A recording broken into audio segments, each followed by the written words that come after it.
ngayong gabi ay nandito ako sa room ni Naomi. So kailangan kong mag-attend ng induction sa lahat ng mga parents and teachers, class officers. So ako kasi ang vice president sa class na ito. So ito, may baby na sila.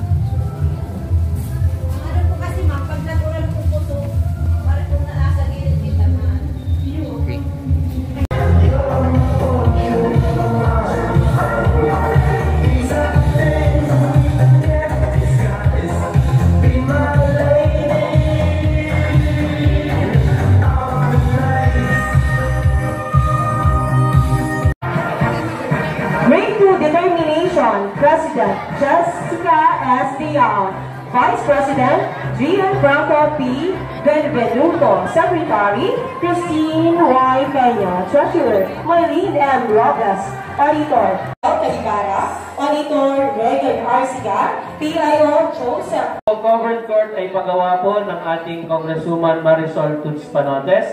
So sabi ko nga, may papaliwanag po natin ang ayos na kung pwede ay madagdagan at ma-expand pa ang covered court ng Basat Elementary School. Hayaan po ninyo, ipapaabot ko po ang resolution na to requesting sa ating Congresswoman Rosemary Panotes para po sa extension ng covered court po ninyo. Palakpakan naman po natin ang ating Congresswoman.